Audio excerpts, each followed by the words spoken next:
여러분, 만약에 여러분이 인생 수업이라는 과목을 가지고 공부를 하고 있는데 어느 날 선생님이 사랑이 무엇인지 답해보라고 사랑에 대한 정의를 시험 문제로 냈다면 여러분, 사랑에 대해서 뭐라고 답을 내리시겠습니까?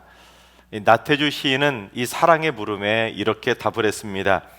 예쁘지 않은 것을 예쁘게 보아주는 것이 사랑이다. 좋지 않은 것을 좋게 생각해 주는 것이 사랑이다. 싫은 것도 잘 참아주면서 처음만 그런 것이 아니라 나중까지, 아주 나중까지 그렇게 하는 것이 사랑이다. 사랑이 뭔지 참 아름답게 멋지게 답하지 않았습니까?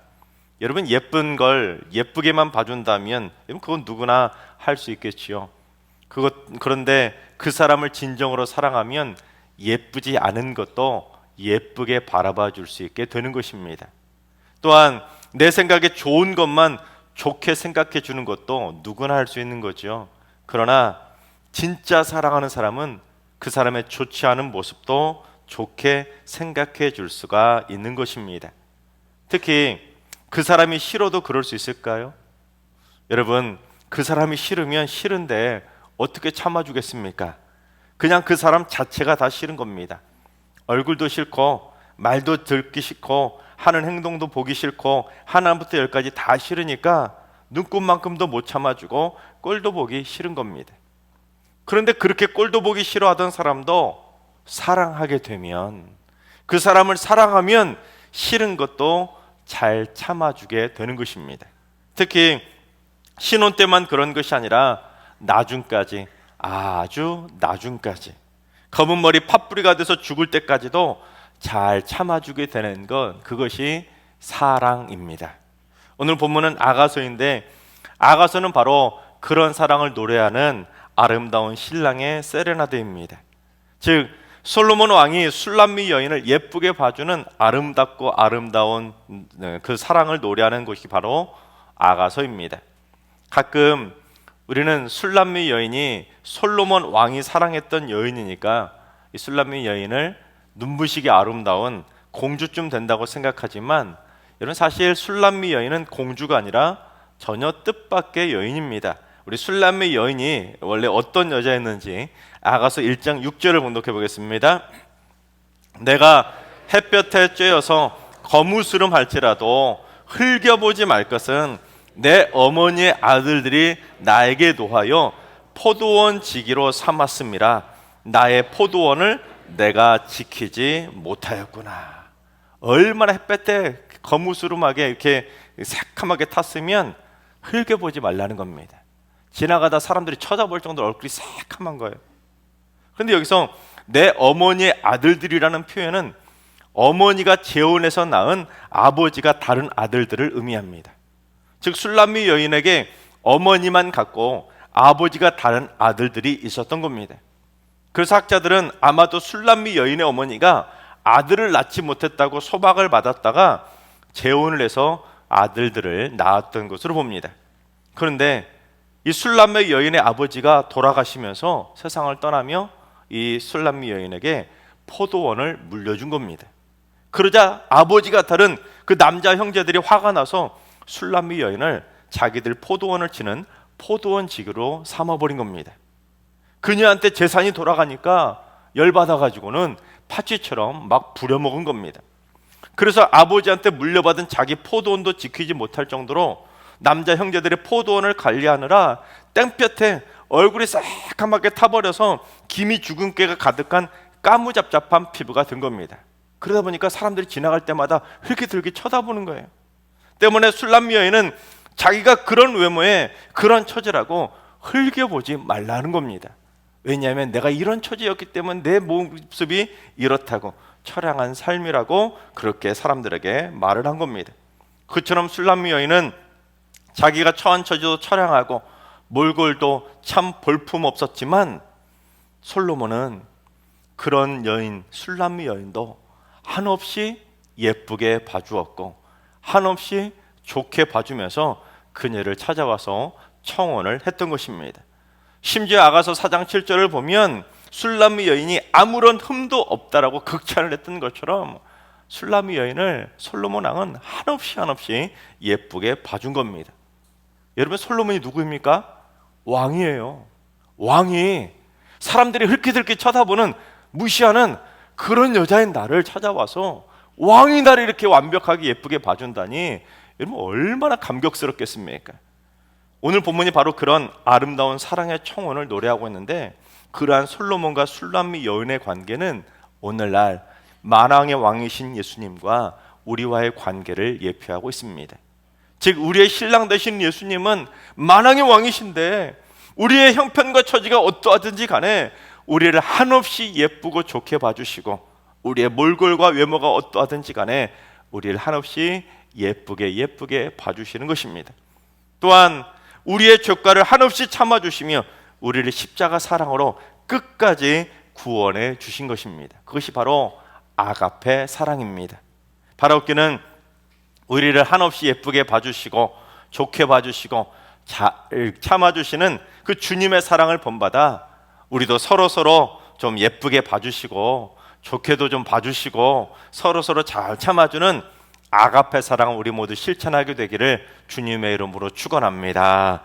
자, 그렇다면 오늘 본문을 통해 예수님과 사랑을 좀 더 깊이 있게 살펴보도록 하겠습니다. 첫째, 예수님은 사랑으로 다가와 바라보시며 우리를 기다려주시는 분입니다. 8절과 9절을 봉독해 보겠습니다. 내 사랑하는 자의 목소리로구나. 보라, 그가 산에서 달리고 작은 산을 빨리 넘어오는구나.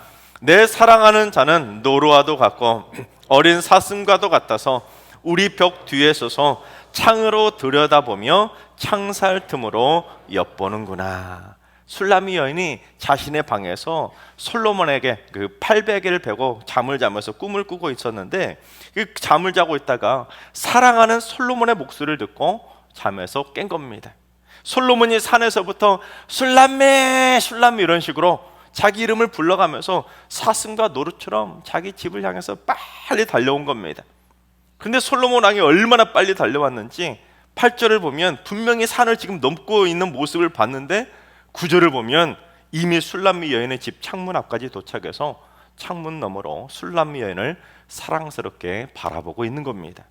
얼마나 사랑했으면 한 걸음에 달려온 겁니다. 술람미 여인이 자신의 형편과 처지가 처량하고 외모까지 까무잡잡하고 못생겼으니까 사람들이 하도 흘낏흘낏 쳐다보니까 다른 사람들한테 자기를 흘겨보지 말라고 할 정도로 자신감이 없었지만, 솔로몬 왕은 그런 술람미 여인도 사랑해서 한 걸음에 산 넘고 산 넘어 달려왔고 한없이 사랑의 눈으로 그녀를 예쁘게 바라봐 주었던 것입니다. 그리고는 내 사랑하는 아내가 될 사람이라고 벌컥 문을 열어버린 것이 아니라 그녀가 문을 열어주기를 기다린 겁니다. 여러분, 우리 주님도 바로 그런 분입니다. 우리의 형편과 처지가 어떠하든지 간에, 우리의 모습이 어떠하든지 간에 우리를 여전히 예쁘게 봐주시고 우리를 한없이 좋게 생각해 주시고, 우리가 마음의 문을 열고 주님을 영접할 때까지 끝까지 우리의 만왕의 왕이신 주님은 우리를 참고 기다려 주실 줄로 믿습니다. 둘째, 우리가 예수님을 영접할 때도 다 좋은 때가 있는 것입니다. 즉, 예수님을 믿는 것도 때를 놓치면 안 되는 것입니다. 우리 10절을 봉독해 보겠습니다. 나의 사랑하는 자가 내게 말하여 이르기를, 나의 사랑 내 어여쁜 자여 일어나서 함께 가자. 사랑하는 솔로몬 왕이 자기한테 와서는 창문 밖에서 자기한테 뭐라고 하는 거예요. 뭐라고 했습니까? 여러분, 솔로몬이 어떤 말투로 술람미 여인을 불렀겠습니까? 오 나의 사랑 나의 어여쁜 자여 일어나서 함께 가자, 뭐 이런 식으로 느끼하게 불렀겠습니까? 아니면 휘파람 불면서 유후 뭐 이런 식으로 그렇게 껄렁껄렁하게 불렀겠습니까? 아마 술람미 여인이 듣기에 꿀이 뚝뚝 떨어지는 사랑스럽고 달콤한 말로 일어나서 함께 가자고 그렇게 청혼을 하지 않았겠습니까? 그런데 겨울도 지나고 비도 그쳤고 지면에는 꽃이 피고 새가 노래할 때가 이르렀는데 때마침 비둘기 소리가 들리지 않냐는 겁니다. 또한 무화과 나무에는 푸른 열매도 익었고 포도나무는 꽃을 피워 향기를 토하고 있는데, 마이 달링, 나의 사랑, 나의 어여쁜 자여 일어나서 함께 가자고 다시 한번 달콤하게 술람미 여인에게 사랑의 청혼을 한 것입니다. 쉽게 말해 여러분 트로트 중에 이런 노래 있지 않습니까? 사랑하기 딱 좋은 나이인데, 그런데 마찬가지라는 게 지금 사랑하기 딱 좋은 계절이 왔으니까 나랑 결혼하게 빨리 일어나라는 겁니다. 여러분 그렇습니다. 겨울도 지나고 비도 그치고 꽃 피고 새도 울고 사랑하기 딱 좋은 아름다운 계절, 사랑하기 딱 좋은 나이가 있는 것처럼 여러분 우리도 예수님을 영접하고 예수님을 사랑하기 딱 좋은 때가 있는 것입니다. 그때를 놓치면 안 되는 거예요. 이사야 55장 6절을 봉독해 보겠습니다. 너희는 여호와를 만날 만한 때에 찾으라. 가까이 계실 때에 그를 부르라. 그렇습니다. 너무 늦어지기 전에 마음의 문을 활짝 열고 주님을 만날 만한 딱 좋은 때에 영접을 해야 하는 것입니다. 주님이 다가오셔서 우리를 불러주실 때 마음을 열고 주님을 불러야 되는 것입니다. 여러분 우리 한번 따라해 볼까요? 때를 놓치지 말자. 그렇습니다. 우리 모두 바라옵기는 하루라도 더 젊었을 때 주님을 사랑하기 딱 좋은 때를 절대로 놓치지 마시고 우리 모두 주님을 인격적으로 꼭 만나게 되시기를 주님의 이름으로 축원합니다. 셋째, 예수님은 우리가 신부다운 모습을 보여주길 원하십니다. 14절을 봉독합니다. 바위 틈 낭떠러지 은밀한 곳에 있는 나의 비둘기야, 내가 내 얼굴을 보게 하라. 내 소리를 듣게 하라. 내 소리는 부드럽고 내 얼굴은 아름답구나. 신랑이 지금 신부를 뭐라고 비유하냐면 바위 틈 낭떠러지 은밀한 곳에 있는 비둘기라는 겁니다. 이 말은 사람들을 피해 은밀한 낭떠러지에 사는 산비둘기처럼 이 남자 저 남자 만나러 다니는 그런 해픈 여자가 아니라 조심스럽게 자신의 정결을 지켜가는 순결한 신부를 의미합니다. 특히 솔로몬이 술람미 여인에게 네 얼굴을 좀 보게 해주고 내 목소리를 좀 들려달라고 요구했는데 마지막에 아름답구나 라고 번역한 히브리어가 나웨라고 하는 단어인데, 이 단어는 아름답다는 단어 뜻보다는 적합한, 어울리는 이라는 뜻입니다. 그러니까 솔로몬이 지금 술람미 여인에게 너의 외모의 아름다움을 보여달라고 요구한 것이 아니라 내가 내 신부라면 그에 적합한 신부다운 말과 얼굴을 보여달라고 요구했던 것입니다. 신부라면 신부에 걸맞게 부드럽고 상냥한 말과 쾌락에 물들지 않은 순결한 모습을 보여달라고 요구한 겁니다. 요즘 말로 말하면 요즘은 지문으로 인식하기도 하고 얼굴이나 홍채로 막 핸드폰에 그런 통장 같은 거, 은행 금고 같은 거 인증을 하지 않습니까? 마찬가지로 목소리와 안면 인식으로 내 신부에 걸맞는 사람인지 한번 인증해 달라는 겁니다. 여러분 그렇습니다. 주님은 우리가 주님의 신부에 걸맞게 신부다운 정결한 삶을 인증해 주기를 원하십니다. 우리 로마서 12장 2절을 봉독해 보겠습니다. 너희는 이 세대를 본받지 말고 오직 마음을 새롭게 함으로 변화를 받아 하나님의 선하시고 기뻐하시고 온전하신 뜻이 무엇인지 분별하도록 하라. 여러분, 이 악하고 음란한 세대를 자꾸 본받다 보면 어떻게 될까요? 가장 빨리 나타나는 특징은 바로 말이 부드럽지 못하고 거칠어진다는 겁니다. 여러분 그렇죠? 어린 아이들도 유치원이나 학교 가기 전까지는 얼마나 말도 이쁘게 하고 부드럽게 합니까? 그랬던 아이들이 유치원에 들어가자마자 거칠고 나쁜 말, 욕을 배워오지 않습니까? 그러나 하나님의 백성들은 함부로 이 악하고 음란한 세대와 어울리다가 무슨 깡패처럼 말이 약하고 거칠어지거나 얼굴도 마치 지옥에서 출장 나온 사람처럼 험악한 인상 쓰고 그렇게 살아갈 것이 아니라 내가 지금 주님의 신부라는 마음부터 늘 새롭게 마음을 가지고 살아가야 되는 것입니다. 그래서 하나님의 선하시고 기뻐하시고 온전하신 뜻에 걸맞게 주님의 신부로서 적합하다는 것을 나의 그 정결한 삶으로 주님의 신부다움을 인증할 수가 있어야 되는 것입니다. 여러분 따라해 볼까요? 신부에 걸맞게 살자. 여러분 결혼식 다 가보셨지요? 결혼식장에 신부 다 보셨지요? 여러분 결혼식에 신부가 깡패처럼 인상 쓰고 화내는 신부 보셨습니까? 여러분 결혼식장에 서 있는 그 신부가 욕하는 신부 보셨습니까? 여러분 주님은 우리가 신부다움을 보여주길 원하십니다. 부드럽고 아름다운 얼굴로, 사랑스러운 얼굴로 신랑을 바라보는 모습처럼 우리 삶 가운데 신부다움을 보여주길 원하시는 겁니다.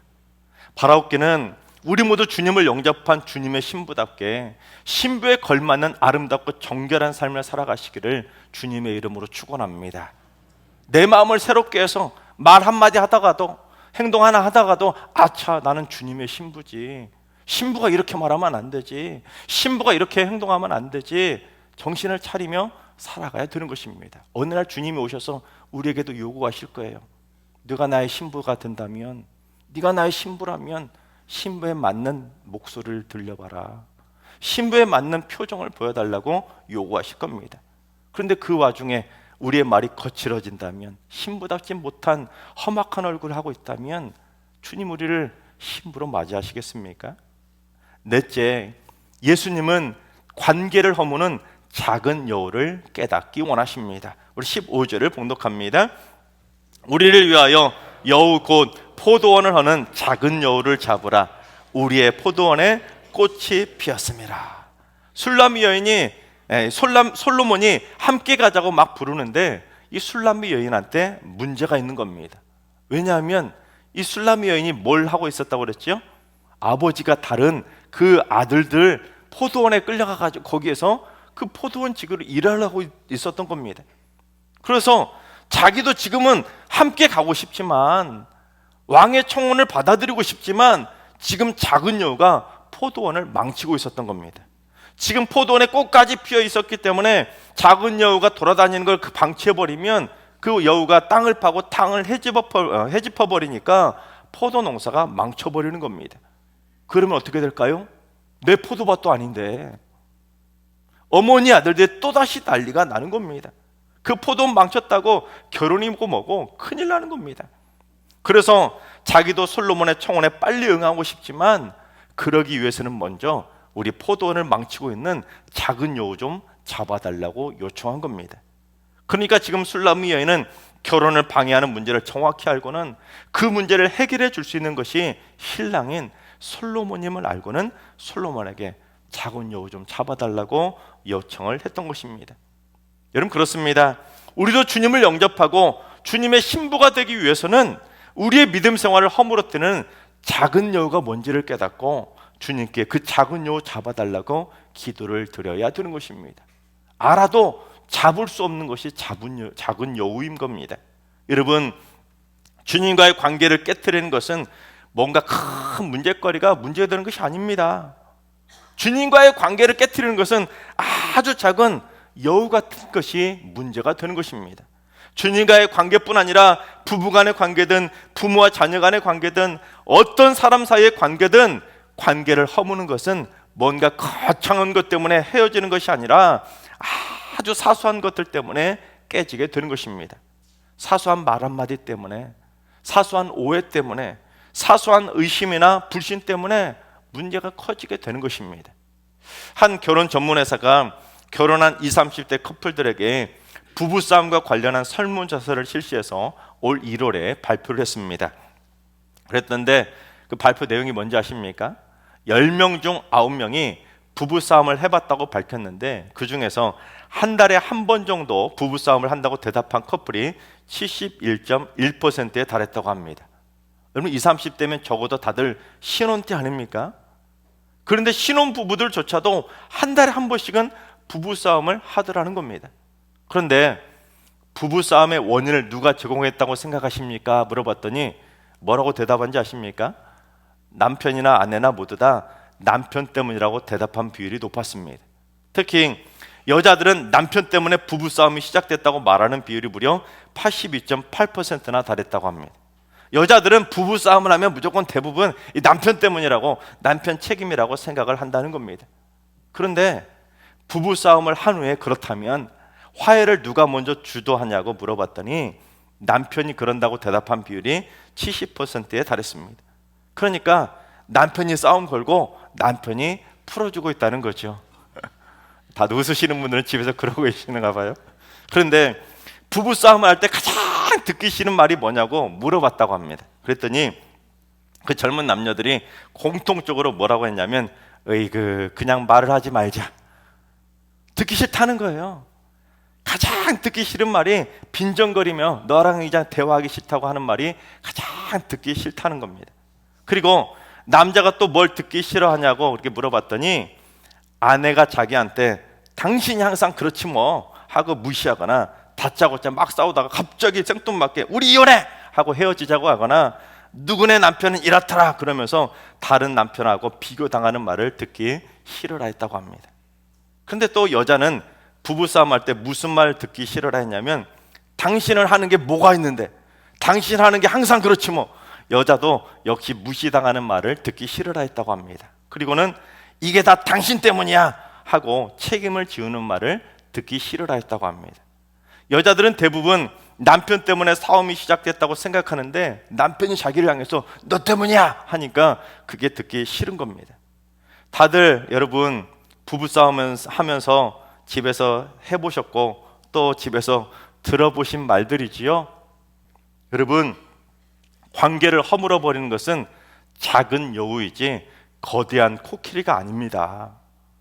그러다 보니 사람들은 대부분 괜찮겠지 하고는 그냥 대수롭지 않게 생각하며 작은 여우가 마음껏 활개를 쳐도 내버려 둬버립니다. 내 생각과 내 인생과 내 삶의 터전을 이리저리 헤집고 돌아다니며 내 믿음 생활, 내 관계 다 망쳐가고 있는데 작은 여우가 굴을 파고 이리저리 헤집고 다니면서 때때로 숨어버리니까 잘 깨닫지도 못하고 방치하다가 그게 습관이 되는 겁니다. 그래서 작은 여우라고 무시하면 안 되는 겁니다. 아무리 작은 여우라도 그대로 두면 관계가 꺼지고 내가 잡을 수도 없기 때문에 술람이 여인처럼 주님이 잡아달라고 간절히 기도해야 되는 것입니다. 우리 옆 사람하고 이렇게 인사할까요? 작은 여우를 꼭 잡읍시다. 그렇습니다. 여러분 꼭 잡으셔야 돼요.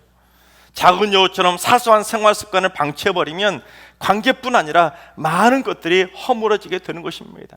부부싸움 원인 중에 말투 하나 때문에도 싸운다고 하지 않습니까?